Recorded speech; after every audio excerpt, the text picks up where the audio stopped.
नमस्कार साथियों। जब एक व्यक्ति छोटा होता है, आंखें खोलता है, तो बाहर उसको दुनिया दिखती है।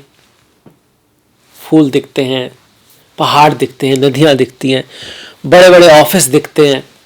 तो उसको ऐसा ही लगता है जो दुनिया बाहर है, तो इसका जो स्रोत है वो भी कहीं बाहर ही होगा। जॉब भी बाहर ही है, लोग काम भी कर रहे हैं, बाहर कमा रहे हैं दुनिया में, है ना। पैसा भी बाहर से ही कमाना होता है, ऑफिस के लिए जाना होता है। तो हमको यही लगता है कि जो कुछ है वो बाहर है, तो इसका जो सॉल्यूशन है वो भी कहीं बाहर होगा, और हम बाहर ही प्रयास भी करते हैं, लोगों में प्रयास करते हैं।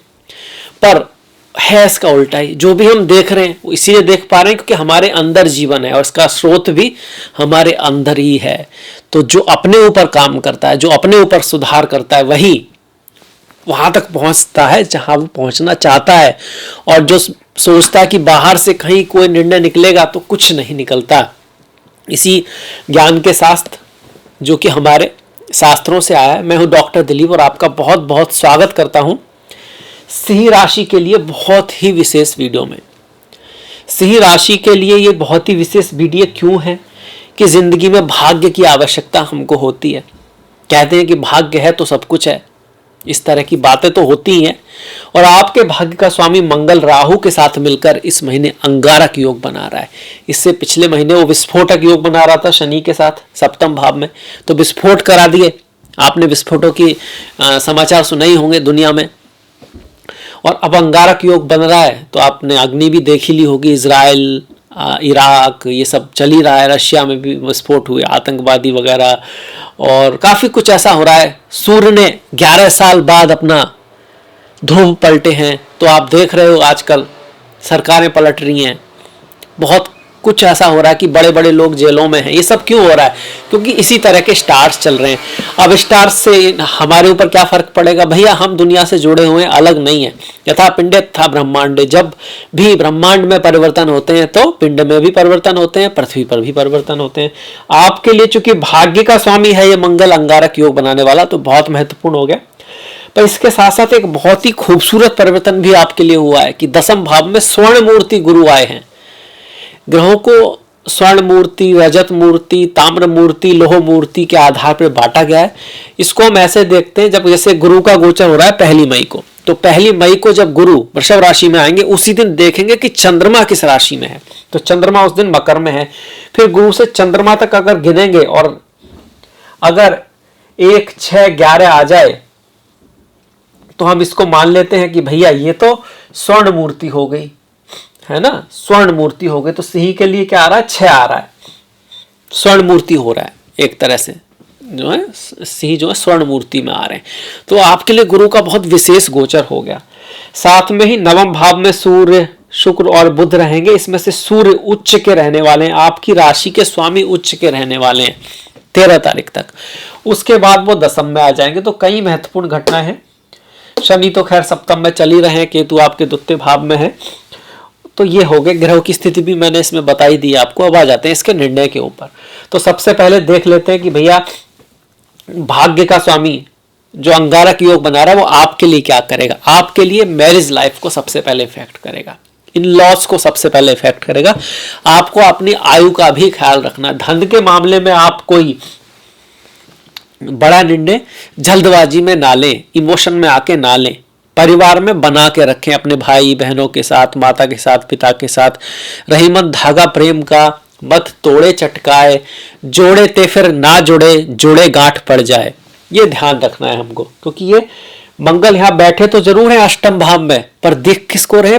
वाणी के भाव को देख रहे हैं, परिवार के भाव को देख रहे हैं, धन के भाव को देख रहे हैं, पारिवारिक बिजनेस के भाव को देख रहे हैं। तो अगर आपका काम पारिवारिक बिजनेस से जुड़ा है तो वहां कुछ उतार चढ़ाव रह सकते हैं, हमको ध्यान रखना है। इसका असर और भी ज्यादा हो जाएगा अगर मंगल राहु की दशा महादशा है। किसी तरह से आपके जन्म पत्री में भी इस मंगल राहु का कनेक्शन बन रहा है, तब इसका ज्यादा असर मिलेगा आपको। वही गुरु का जो परिवर्तन हुआ है, दसम भाव में जो गुरु आए हैं, और चूंकि वो स्वर्ण मूर्ति के रूप में आए, तो उनकी 5वीं 9वीं दृष्टि अमृत तुल्य हो जाएगी। 1, 2, 3, 4, 5 द्वितीय भाव पर, और ये सप्तम दृष्टि हुई 8वीं 9वीं और आपके छठे भाव पर। द्वितीय भाव छठे भाव दोनों ही अर्थ त्रिकोण के भाव हैं। तो धन के मामले में, जॉब के मामले में, करियर के मामले में, अर्थ का मतलब हम पैसे से लगाते हैं, पर अर्थ का मतलब है वो कोई भी चीज जो आपको अर्थ देती है, जो आपको वैल्यू देती है, वो आपकी, जिसकी आप कद्र करते हैं, वो बढ़ेगी, उसमें आपको ब्लेसिंग मिलेगी, उसकी वृद्धि होगी। पर 1 तारीख को ही आए हैं तो हो सकता है अभी कुछ समय लग जाए। जब आपकी डिग्री के बराबर, लग्न की डिग्री के बराबर गुरु पहुंचे तो उसका रिजल्ट कुछ ज्यादा आए, तो उसको मैं कह सकता हूं कि भाई अगला महीना तक भी जा सकता है, इस महीने भी आ सकता है, डिपेंडिंग अपॉन आपका चार्ट कैसा है। पर गुरु का गोचर अब शुभ हो रहा है, शुभता की तरफ जा रहा है, और ये कहीं ना कहीं अच्छी बात है आपके लिए, भले ही दसम भाव में हो। अब दसम भाव में है तो जॉब चेंज करा सकता है, जॉब की जगह पर आपको थोड़ा एफर्ट ज्यादा करना पड़ेगा। हो सकता है ये जो चेंज हो वो अच्छे के लिए हो, इसकी भी पॉसिबिलिटी यहाँ पर बनती है। एक काम ये गुरु और कह रहे हैं कि भैया जो भी मैं रिजल्ट दूंगा धन के मामले में, बिजनेस के मामले में, वो तभी दूंगा जब आप सही रास्ते से काम करोगे, आप अपनी नॉलेज को शेयर करोगे, खासकर कि आपकी जो वर्किंग नॉलेज है, आपका जो कर्म है वो अच्छा होना चाहिए, क्योंकि कर्म के भाव में अब गुरु आ गए हैं। आज तक अभी ऐसा नहीं भी कर रहे थे आप, थोड़ा बहुत तो काम चल सकता था, पर अब गुरु कह रहे हैं भैया अच्छा कर्म करना जरूरी है, अगर गलत करोगे तो मैं आपका साथ नहीं दूंगा। ये भी गुरु यहां बैठ के कह रहे हैं। अब मंगल राहु को देख लिया, गुरु को देख लिया। मंगल की कुछ दृष्टियां भी हैं, 1 2 3 4। बड़े भाई बहनों से थोड़ा सा बना के रखना है, वाणी का ख्याल रखना है, मुंह से कुछ कटु शब्द निकल सकते हैं। छोटे भाई बहनों के साथ या पड़ोसियों के साथ भी कुछ अपवाद होने के चांस रहते हैं, कुछ बात उनकी लाइफ में कुछ उतार चढ़ाव रहने के चांस बनते हैं इस अंगारक योग की वजह से। संतान प्राप्ति की बात करें तो संतान प्राप्ति के लिए तो बहुत विशेष नहीं, पर संतान की उन्नति के लिए बहुत विशेष 1 तारीख से आपका बनने जा रहा है। पढ़ाई लिखाई में आप कुछ नया हासिल कर सकते हैं, आप कोई बड़ी डिग्री हासिल कर सकते हैं, ज्ञान की वजह से, एजुकेशन की वजह से, संतान की वजह से आपका दुनिया में नाम हो सकता है, ये भी दिखा रहा है। तो स्टूडेंट्स के लिए अच्छा है। प्रेमी प्रेमिका के भाव में हम ये कहेंगे कि आपका जो प्रेमी प्रेमिका है उसकी कार्य में तरक्की होगी, उसका जॉब लग सकता है, उसके लिए आर्थिक रूप से समाज में उसको यश प्राप्ति हो सकती है, और उसके लिए उसको सही रास्ते से आगे बढ़ना होगा, ये भी जरूरी है, क्योंकि गुरु इस चीज को दिखा रहे हैं। अब सूर्य की बात कर लेते हैं। सूर्य का ही ये राशि है, सिंह राशि, और सूर्य जो है 14 तारीख तक उच्च के हैं, वो भी भाग्य के भाव में। तो अगर आपकी सूर्य की दशा महादशा है, अगर आपकी राशि में भी सूर्य उच्च के हैं, तो आपको पद प्रतिष्ठा सम्मान मिलना पक्का है, या फिर आपके पितरों में, आपकी फैमिली के थ्रू आपको कोई सम्मान मिल सकता है। आपके पिता की लाइफ में भी कुछ बहुत बड़ा हो सकता है, इसकी भी संभावना है। ईगो को थोड़ा कम रखना है। देखिए इज्जत जो है ना, वो डिमांड नहीं की जाती, वो मिलती है। अगर आप कोई बहुत बड़ा काम कर रहे हैं तो आपको रेस्पेक्ट मिलेगी, आप उसको डिमांड करोगे, वो कोई बहुत ठीक बात नहीं है। तो सिंह राशि वालों को आत्मविश्वास तो बढ़ाना चाहिए, पर ईगो से बचना चाहिए।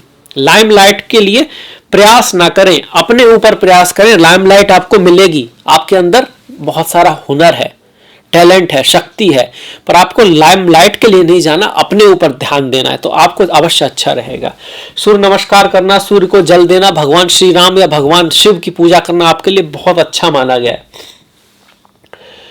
स्वार्थी ना हो, कई बार सिंह वाले, सब नहीं, कुछ हो सकते हैं अपने ऊपर ज्यादा फोकस करते हैं। अच्छा भी है, अपने ऊपर फोकस करें, पर साथ में रिश्तों को भी लेके चलें, अपने लोगों को भी साथ में लेके चलें। तो सूर्य 13 तारीख तक, 14 तारीख तक तो उच्च के हैं, उसके बाद दसम में आ रहे हैं। दसम में सूर्य गवर्नमेंट जॉब लगाते हैं, आपको नाम फेम दिलाते हैं। अगर सूर्य की दशा महादशा है तो आपके लिए अच्छा है, गुरु की महादशा है तब भी आपके लिए बहुत बढ़िया होने वाला है।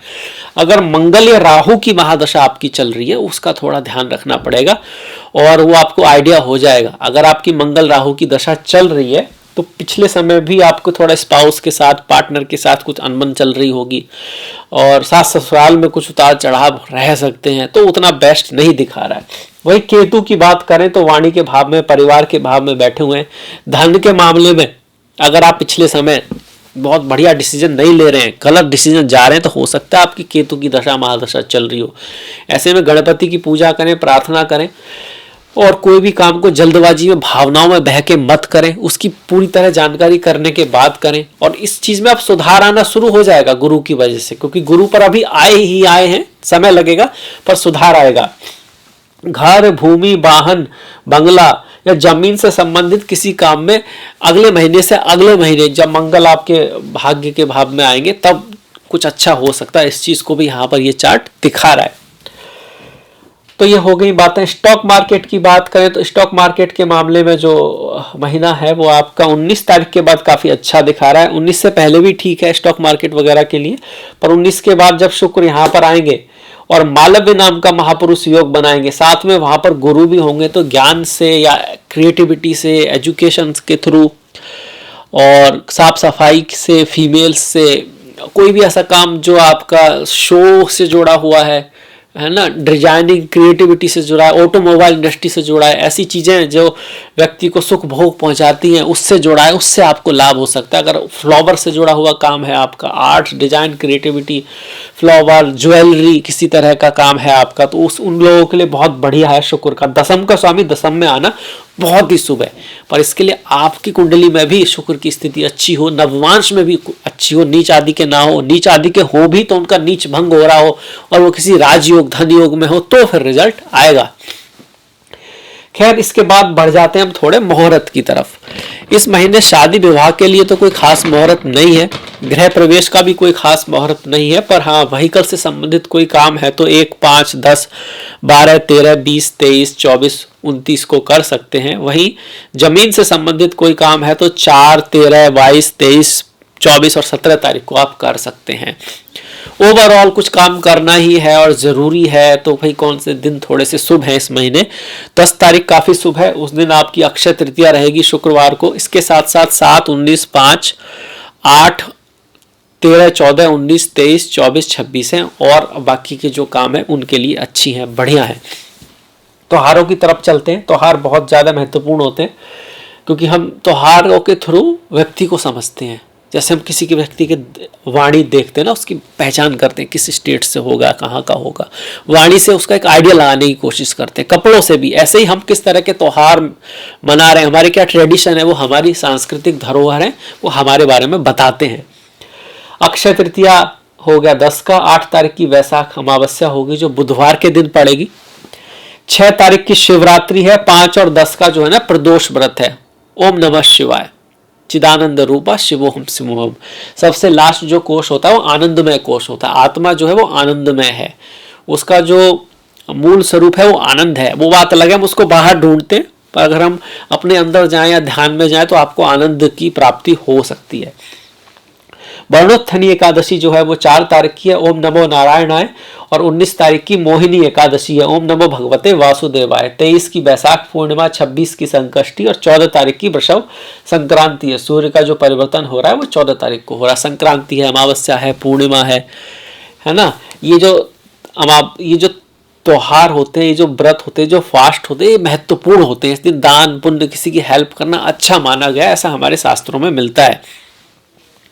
तो इसी के साथ मैं आपसे विदा लूंगा। मुझे आशा है कि आपको अच्छा लगा होगा सिंह राशि के लिए जो वीडियो है। तो सभी सिंह राशि वालों से अनुरोध है कि आप लाइक करें, कुछ कमेंट वगैरह कर सकते हैं और आपसे मुलाकात होगी नेक्स्ट वीडियो में। तब तक के लिए आप अपना ख्याल रखें, सभी का ख्याल रखें। नमस्कार, धन्यवाद।